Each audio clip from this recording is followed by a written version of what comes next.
Welcome back to One Take Old Movie Reviews. I'm David. And I'm Barbara. And tonight's movie is called Roman Holiday, a 1953 movie starring Gregory Peck, Audrey Hepburn, and Eddie Albert. And the story is about a young princess, Princess Anne, who was in Rome on a goodwill tour, and she got away from her keepers, but she was under the influence of a sleeping pill at the time, and she ended up sleeping on a bench. And Gregory Peck, who was an American journalist, came upon her. He took pity on her, took her home, and tried to get her all sobered up and everything. She slept for quite a while.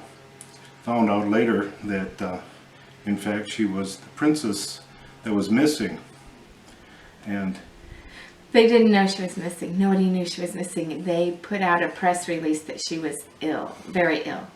That's why she couldn't make the press conference that next morning.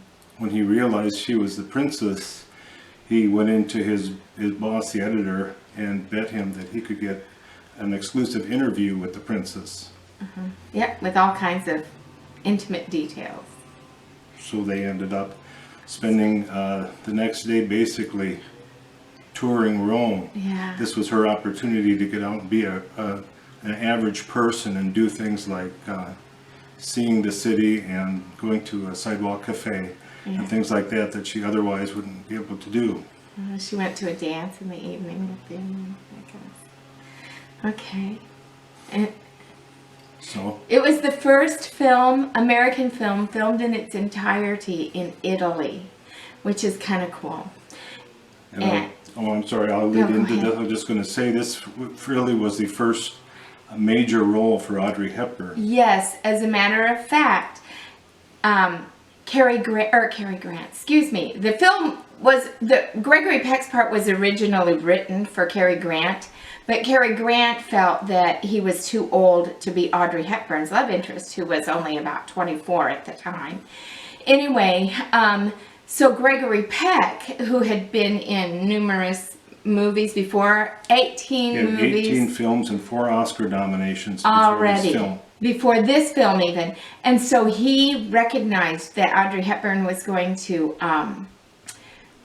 win an Oscar. He told the producer that Audrey Hepburn was going to win an Oscar for this film, and if he was smart, he would put her name before the title with his. So when it comes up on the screen, it says Gregory Peck and introducing Audrey Hepburn. And the reason that they hired Audrey Hepburn was because they couldn't afford to film entirely in Rome and have a big name actress as the lead, so they had to hire an unknown. And Audrey Hepburn did such an awesome, the director had instructed the cameraman to not turn off the camera when he said cut during her audition. And so she did a scene from the movie as an audition, and then he said cut, but the camera kept rolling, and they hired her because of just her presence on the screen, even in a relaxed setting. So that was one thing I wanted to say. And the producer and director had a little bit of a tiff with Paramount Studios. He wanted the film shot entirely in Rome, but Paramount wanted to shoot it on its back lot. And the producer-director won out, but they only allowed him so much money. Therefore, the film was shot in black and white instead of color. Which is such a loss. Such a loss. And, yeah, Go ahead. Go ahead. No, go ahead. Well, I was just going to say, Gregory Peck, when he first came to Rome to film the movie, he was going through a divorce and he was incredibly depressed. And so he started out filming, and eventually he found a French woman there, and he fell in love with her. And when his divorce was final from his first wife, he married this woman, And they remained married the entire rest of their lives, which I thought was really cool. You know, that Gregory Peck, you know, depressed about the first divorce, and, you know, anyway. I read too somewhere, and I didn't get to read a whole lot about it, that Audrey Hepburn also indirectly met her husband through the film. Oh, I didn't know that. And Audrey did win an Oscar for her role as Princess Anne. Yeah. And the film itself also won Best Motion Picture Story. And there's one scene that we have to tell about. They're touring the city. He's taking her all over. And he takes her to this. He's trying to catch her in her lie because she's not saying that she's the princess. But anyway, he takes her to the mouth of truth. And he says, you stick your hand in there.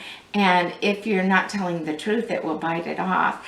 And she's just gingerly puts her hand in the mouth of this sculpture in the wall, and she pulls it back out. She says, you do it. And so he does, very gingerly, and he worked this out with the director. He said, told the director what he was going to do, but not to say anything. And so he stuck his hand in there, and anyone who's seen this movie will remember this scene. And he pulls it back out, and it's gone. He yells, and you know, and she just reacts. So her reaction in that scene was genuine. And she just hits him and says, you beast, or something like that. It was really a cool scene. But that was a genuine reaction, and that made it into the movie. So. It was, because when he pulled it out, his hand, pulled his hand pulled into his sleeve. And so that was kind of a cool. She really reacted. It was cool. Anyway. So that's the movie, and Roman Holiday, 1953. Yeah. Now it's time for your rating, my love. I give it a 5, even though it's in black and white.